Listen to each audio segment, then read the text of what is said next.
नमस्कार, लोकमंच न्यूज देख रहे हैं आप। मैं हूं आपके साथ सुरभि राजपूत। पूरे देश में महंगाई से हाहाकार मचा हुआ है। मौजूदा समय में केंद्र में बीजेपी की सरकार है, लेकिन बीजेपी के कार्यकाल के दौरान, बीजेपी की सरकार के दौरान कहीं ना कहीं महंगाई ने लोगों की समस्या बढ़ा दी है।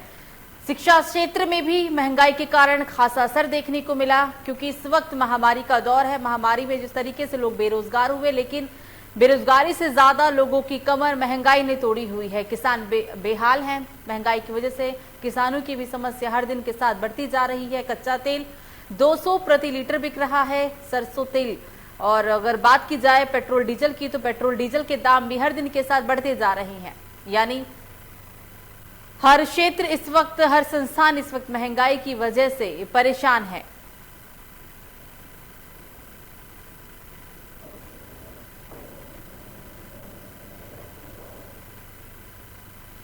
बेरोजगारी को लेकर, महंगाई को लेकर क्या सरकार मास्टर प्लान तैयार कर रही है, सरकार क्या सोच रही है और महंगाई को कम करने के लिए क्या खास इंतजाम किए जा रहे हैं?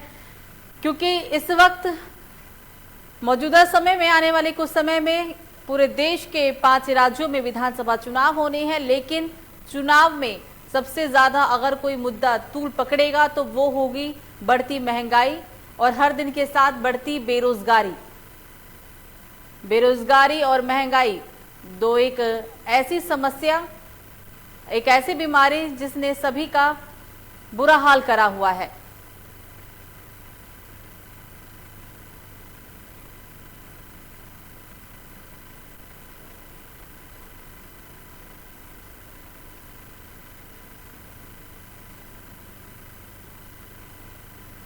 मौजूदा समय में इस वक्त केंद्र में बीजेपी की सरकार है। 7 साल से बीजेपी की सरकार।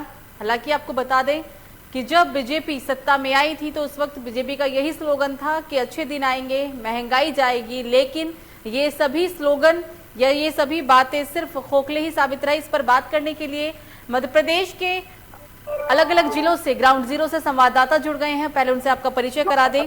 आपको बता दें हमारे साथ जुड़ गए हैं सुरेंद्र सिंह राजपूत टीकमगढ़ से, शैलेश सिंह सरगुजा से और संजय गोस्वामी शाजापुर से। सबसे पहले आएंगे आपके पास सुरेंद्र। शिक्षा संस्थान में भी महंगाई की वजह से खासा असर देखने को मिला। किसान बेहाल है। रोजाना कमाने खाने वाले लोग महंगाई की वजह से उनका बुरा हाल है। त्राहिमाम मचा हुआ है पूरे देश में। लेकिन सबसे बड़ा सवाल यहाँ यही उठता है कि मौजूदा सरकार महंगाई को कम करने के लिए या बेरोजगारी को कम करने के लिए क्या काम कर रही है? देखिए, टीकमगढ़ जिले की बात करें तो टीकमगढ़ जिला बुंदेलखंड में सबसे पिछड़ा हुआ जिला है और किसानों की हालत इतनी बेकार हो गई कि किसान दर दर की ठोकरें खा रहे हैं। अभी फिलहाल किसानों की जो खेती है वो बिल्कुल ही शून्य है। किसान शून्य पे अटके हुए हैं और किसानों ने पूरी बोनी की है, लेकिन उसके बावजूद भी किसानों ने कर्जा लेकर अपनी खेती की है। लेकिन खेती में इस बार किसानों को कुछ नहीं है और जो मौसम की मार है वो किसानों की, जो फसलों में पानी था वो समय से नहीं मिल पाया है। मौसम की मार इतनी किसानों पे पड़ रही है कि किसान काफी परेशान है। और बात करें जो महंगाई की, तो वो किसानों का जो सरसों का भी तेल है वो वानियों से किसान 200 रुपए में 1 किलो खरीद रहे हैं। और किसानों के जब भाव आते हैं तो किसानों के जो फसलें होती हैं उन पौड़ियों के दाम में खरीदी जाती हैं, जिससे कि आए दिन भुखमरी और किसानी जो है काफी दयनीय है किसानों की खेती। इसलिए किसान काफी ज्यादा पलायन कर रहे हैं। और किसानों की बात करें तो मध्य प्रदेश में छोटे छोटे किसान निवास करते हैं टीकमगढ़ जिले में। किसी के पास 5 एकड़ भूमि तो किसी के पास 10 एकड़ भूमि, और लगत लगाते हैं। अभी दवाई की बात की जाए तो किसान जो कीटनाशक दवा डालते हैं वो भी महंगी आती है। तो ऐसे में किसान कहीं ना कहीं, यूरिया की बात करें, DAP की बात करें, तो कहीं ना कहीं किसान महंगा से जो खाद्य पदार्थ है वो उसमें डाल रहे हैं, खाद डाल रहे हैं खेतों में। फिर भी किसानों की जो उपज है वो अच्छी नहीं मिल पा रही है और उपज के साथ साथ किसानों को जो दाम मिलने चाहिए फसल के, वो दाम नहीं मिल पा रहे हैं। सुरभि जी, बिल्कुल सुरेंद्र, लेकिन आंकड़े ये बताते हैं कि पिछले साल के मुकाबले इस साल किसानों को खेती बाड़ी करने में और समस्या हो रही है। वजह ये है महंगाई, खाद के दाम बढ़े हैं, बीज के दाम बढ़े हैं, रोजाना पेट्रोल डीजल की बढ़ती कीमतों ने तो किसान के साथ साथ आम आदमी की भी कमर तोड़ी हुई है। लेकिन सरकार ने इन सब को देखते हुए क्या सोचा, क्या तैयारियां की? चाहे देखिए हम किसानों के लिए बीज की बात करें या खाद की बात करें तो हरदम महंगाई किसानों के लिए बढ़ती जा रही है। लेकिन सरकार के द्वारा किसानों की महंगाई नहीं देखी जा सकती, जिसका असर सीधा किसानों पे पड़ रहा है। लेकिन अभी जो किसान है वो काफी परेशान दिखाई दे रहे हैं। अभी बात करें तो प्रधानमंत्री सम्मान निधि किसानों के खाते में 6,000 रुपए प्रति वर्ष डाली जाती है और जो मुख्यमंत्री राशि है वो भी 4,000 रुपए डाली जाती है, लेकिन उसका कहीं ना कहीं किसान महंगाई के उसमें वो झेल नहीं पा रहे हैं। पेट्रोल की बात करें तो 110 रुपए के ऊपर है, तो डीजल की बात करें तो 100 रुपए के आसपास है। अब किसान करे तो क्या करे, उन्हें खेती से लेकर पूरी बखन्नी तक करनी पड़ती है, लेकिन फिर भी किसान को काफी लागत लगाने के बाद फसल मिलती है और मौसम की मार पता नहीं कि कब मौसम कब बिगड़ जाए और किसानों की फसलें चौपट हो जाए। जी बिल्कुल, सुरेंद्र बने रहेगा, संजय के पास चलेंगे। संजय, 1 साल से ज्यादा का समय हो गया है, 1 साल से ज्यादा बीजेपी सत्ता में काबिज है, बीजेपी की सरकार है मध्य प्रदेश में। हालांकि 1 साल पहले तक, सवा साल पहले तक कांग्रेस की सरकार थी पहले, लेकिन आंकड़े बताते हैं कि बीजेपी का जब से कार्यकाल शुरू हुआ है तब से मध्य प्रदेश की जनता ज्यादा त्रस्त है। क्या वास्तविक में ऐसा ही है? बिल्कुल श्रुति, बहुत ज्यादा मध्य प्रदेश की जनता है और हकीकत और हालात अगर जमीनी लेवल पे देखे जाए तो बड़ी भारी समस्याओं से किसानों को जूझना पड़ रहा है, बड़ी समस्याओं से व्यापारियों को जूझना पड़ रहा है।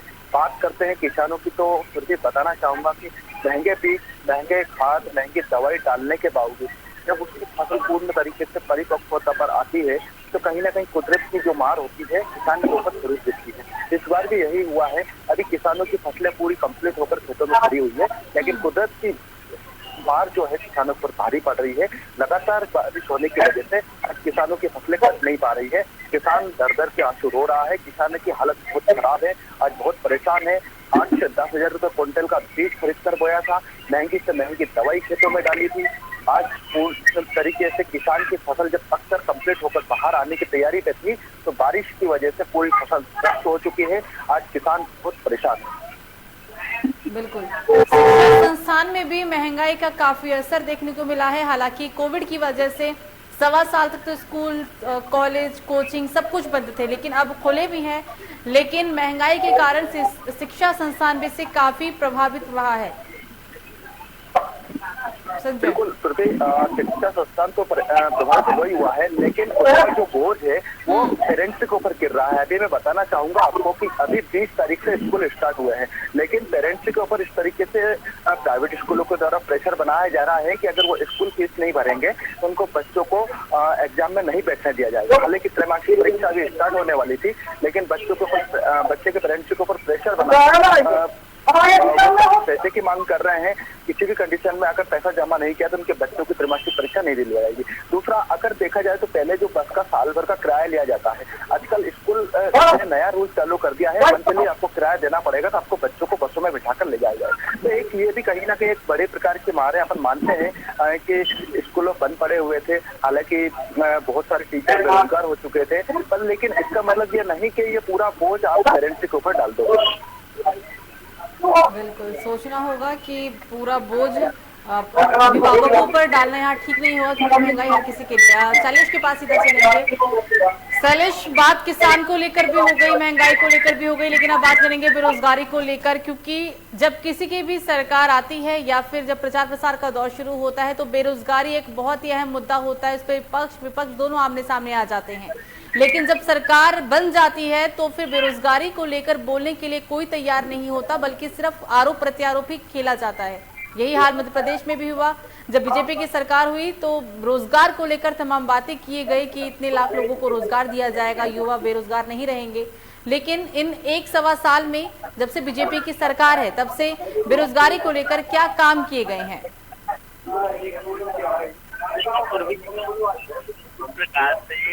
सत्ता में जब कोई भी सरकार आती है, कोई भी शासन आती है, जब सत्ता में आने से पहले सरकार जनता से बहुत सारे वादे करती है, और खास करके युवाओं से। युवाओं के जो मत होते हैं खास करके ज्यादा होते हैं, उनको उनके साथ जो वादे की जाती है रोजगार को लेकर के, तो वो सरकार पर भरोसा करके सरकार बनाती है। लेकिन जब सरकार बनने के बाद शासन इस सरकार समूह रहने के बाद ये ध्यान नहीं देती कि जिन युवाओं ने उनको वोट दिया है बेरोजगार दर की खा रहे हैं, अपनी पढ़ाई करने के बाद अपनी शिक्षा करने के बाद रोजगार के लिए दर भटक रहे हैं, और कहीं न कहीं इसका असर हर जनता पे देखने को मिलता है। मैं सरगुजा जिले की बात करता हूँ। छत्तीसगढ़ छत्तीसगढ़ सरकार ने जब सत्ता में आने से पहले रोजगार के लिए युवाओं से काफी ज्यादा वादा किया था। अब कहीं न कहीं वो अपने वादों से दूर होते दिखाई दे रहे हैं। कहीं न कहीं ग्रामीण अंचल के व्यक्ति हैं, कहीं न कहीं जो शहरी अंचल के व्यक्ति हैं, रोजगार के लिए लगातार इधर भटक रहे हैं। और वादे की बात की जाए तो सत्ता में आने से पहले इन्होंने काफी ज्यादा वादे किया था कि हम लगभग 60,000 रोजगार लेकर आएंगे, लाखों रोजगार लेकर आए। अभी तक ये वादे कहीं न कहीं और बात है केंद्र सरकार की। जब केंद्र सरकार उससे पहले केंद्र सरकार ने भी ये वादे किए थे कि हम भारत में 2 लाख युवाओं को रोजगार प्रदान करेंगे, लेकिन कहीं न कहीं आज तक वो वादे पूरे नहीं। जिसको लेकर के बेरोजगारी देश में और प्रदेश में इस तरह से बढ़ गई है कि लोग अब कहीं न कहीं रोजगार के दौरान आप देखिए कहीं आपराधिक मामले बढ़ रहे हैं। आपराधिक मामलों की बात कहूँ तो रोजगार न मिलने के कारण अपने परिवार सत्यापन करने के लिए लोग अपराध करने के लिए आगे बढ़ रहे हैं और बढ़ रहा है। रोजगार के लिए लोगों को अपने बिल्कुल जी। शैलेश बनी रहेगा, थोड़ा सा आपकी साइड से वॉइस डिस्टर्बेंस है, आवाज की समस्या है, आप बनी रहेगा हमारे साथ। एक बार फिर से संजय के पास ही चलते हैं। संजय, बेरोजगारी को लेकर हम बात कर रहे थे, जैसे कि प्रश्न आपसे भी यही रहेगा, क्योंकि बेरोजगारी को लेकर जब तक चुनाव होता है या सरकार बननी होती है खूब बातें किए जाते हैं, दावे किए जाते हैं, लेकिन सरकार बनने के बाद ना युवाओं को कोई पूछता है और ना बेरोजगारी का फिर मुद्दा ही उठता है। ऐसा क्यों होता है हमेशा? संजय। बिल्कुल सुरभि, निश्चित तौर पर महंगाई और अगर बेरोजगारी की बात करें तो मैं बात बताना चाहूंगा आपको। शाजापुर जिले में कांग्रेस की बेरोजगारी को लेकर भी धरना प्रदर्शन चल रहा है। हालांकि प्रदर्शन कई समय से चलता आ रहा है, पर लेकिन इसको ऊपर कोई प्रदर्शन से अगर रोजगार मिलता है तो प्रदर्शन करना जरूरी है। हालांकि आज के जो युवा है वो किस तरीके से भज्जे पकौड़े तलते नजर आएंगे, मार्केट में चाय बेचते नजर आएंगे। पढ़े लिखे लोग अगर इस तरीके का बिजनेस ही करना है, चाय पकौड़े ही बेचना है इनको, तो फिर रोजगार गया कहाँ? जिस तरीके से रोजगार इन लोगों को देना चाहिए था वो रोजगार आज तक नहीं मिला। बिल्कुल। संजय, आप जमीनी स्तर से जुड़े हुए हैं, आप रिपोर्टिंग करते हैं, जाके देखते हैं कि लोग क्या सोचते हैं, क्या हालात है धरातल स्तर पर। इस दौरान आपके लोगों से बातचीत हुई होगी, क्या कहना है उनका या फिर लोगों का क्या समस्या है, लोग क्या सोचते हैं इन सब बातों को लेकर? जमीनी लेवल पर यही बातें होती है। देखो होता क्या है कि जब कोई भी सरकार सत्ता में रहती है तो बड़े बड़े वादे तो किए जाते हैं, लेकिन जब जमीनी लेवल पर हम लोगों के बीच में जाते हैं तो सरकार की कहीं ना कहीं बड़ी बड़ी पोल खुलती हुई नजर आती है। मैं बताना चाहूंगा फिर भी आपको, महंगे बिजली के बिल बढ़े हुए नजर आ रहे हैं, महंगाई इतनी बढ़ चुकी है, पेट्रोल के दाम बढ़ चुके हैं, डीजल के दाम बढ़ चुके हैं, रसोई गैस के दाम बढ़ चुके हैं, खाने के जो खतियान में जो चीजें प्रयोग होने वाले हैं उनके दाम बढ़ चुके हैं। उसके को लेकर बात तो करते हैं जमीनी लेवल पर लेकिन इसका कुछ हल नहीं निकाल पाते हैं, क्योंकि अपन ने देखा है 2020 से जब से कोरोना आया हुआ है लोगों की कमर पूर्ण तरीके से टूट चुकी है। बिल्कुल। संजय बनी रहेगा, सुरेंद्र के पास चलेंगे। सुरेंद्र, बात अब बेरोजगारी को लेकर हो रही है। बेरोजगारी एक बहुत ज्यादा बढ़ी हुई है पूरे देश में ही, और हर साल जब सरकार बदलती है, हर 5 साल में जब सरकार बदलती है तो उस वक्त जब रिकॉर्ड निकल कर आता है सामने तो इससे यही पता चलता है कि पिछले इन 5 वर्षों से ज्यादा कहीं ना कहीं अगर बेरोजगार युवा हुए हैं या लोग बेरोजगार हुए हैं तो इस समय में है। और क्योंकि कोरोना काल है, महामारी का दौर है, युवा क्या सोचते हैं, लोग क्या कहते हैं बेरोजगारी को लेकर? देखिए, बेरोजगारी की बात करें तो बेरोजगारी इस समय चरम सीमा पर है और जब से कोरोना महामारी का दौर आया है और बेरोजगारी बढ़ गई है। बता दें कि चुनाव होते हैं तब घोषणाएं तो कर दी जाती है कि बेरोजगारों के लिए रोजगार होगा। सुरेंद्र, आपकी आवाज नहीं आ पा रही है।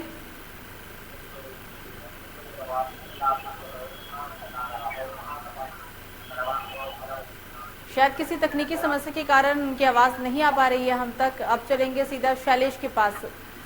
शैलेश, आपको मेरी आवाज आ रही है? जी मैम, जी मैम, जी सुरभि जी आ रही है आवाज। पिछले 10 महीने से 10 से ज्यादा महीने का समय बीत चला है। किसान दिल्ली सीमा पर आंदोलनरत है। हालांकि इस दौरान कई वार्ता भी हुई है, कई दौर की बातचीत रही है, लेकिन कुछ भी बीच का जो समाधान है वो निकल कर नहीं आया।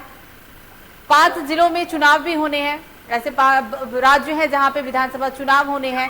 तो ऐसे में क्या लगता है कि किसानों का हट और जो सरकार और किसानों के बीच की दूरी है वो चुनाव में काफी असर देखने को मिल सकता है, काफी प्रभाव डाल सकता है? देखिए, मैं बता दूं, जिस प्रकार से किसान अभी पिछले 10 महीनों से जिस प्रकार से किसानों को समस्याएं हुई है और जिस प्रकार से किसान परेशान हुए हैं, खास करके सबसे बड़ी बात यहाँ पर खड़ी होती है किसानों के ऊपर खाद को लेकर के। क्योंकि जब भी कोई किसान अपनी फसल बोता है तो उस फसल को बढ़ावा देने के लिए, उस फसल की पैदावार बढ़ाने के लिए उसे खाद की जरूरत होती है। तो कहीं ना कहीं खास से छत्तीसगढ़ की भी बात की जाए, मध्य प्रदेश की भी बात की जाए, तो खाद की संकट किसानों को सबसे ज्यादा देखने को मिली है। किसानों को जो खाद कम दामों में मिल रहे थे, वही खाद भंडारण केंद्र में ना मिलते प्राइवेट जगह में मिलना शुरू हो गए थे, जिसको लेकर के महंगे में जब खाद मिलना शुरू हुआ तो किसान, एक तो कोरोना से मार खाकर किसानों के पास ऐसी आर्थिक स्थिति कमी हो गई थी और खाद लेने को पैसे नहीं थे। तो इस कारण किसानों को सबसे ज्यादा समस्याएं ये पैदा हुई कि खाद संकट छत्तीसगढ़ में लगातार ये खाद संकट बनी रही और कहीं ना कहीं प्राइवेट स्थान से यूरिया के खाद, और जिस प्रकार से मैं बता दूं, जिस प्रकार से छत्तीसगढ़ सरकार 2 रुपए में गोबर खरीद कर पोस्टिंग करके 10 रुपए किलो में खाद बना कर दे रही है, इसको भी देख करके ये समस्याएं पैदा हुई और कहीं ना कहीं किसानों के पास ये खाद किसान समस्याओं में रहे। मैं बताता हूँ, चुनावी मामले तो कहीं ना कहीं सरकार को किसानों के साथ न्याय करना चाहिए, उनकी समस्याओं को सुनना चाहिए। यदि किसानों के साथ न्याय करेंगे तो कहीं ना कहीं जा करके उनके साथ उनकी समस्या बनी कम। बिल्कुल, सुरेंद्र शालेश और संजय जुड़े थे हमारे साथ मध्य प्रदेश के अलग अलग जिलों से। हम बात कर रहे थे यहाँ पर बेरोजगारी और शिक्षा को लेकर। आप तमाम जानकारी के लिए, हमसे बातचीत करने के लिए आपका तीनों का ही शुक्रिया। बेरोजगारी, शिक्षा, महंगाई, ये 3 ऐसी बीमारी जिसने हर किसी को परेशान किया हुआ है और हर कोई इस बीमारी का जल्द से जल्द समाधान चाहता है, इलाज चाहता है। फिलहाल अभी के लिए मुझे दीजिए इजाजत। लोकमंच न्यूज़ पर खबरों का सिलसिला जारी रहेगा। नमस्कार।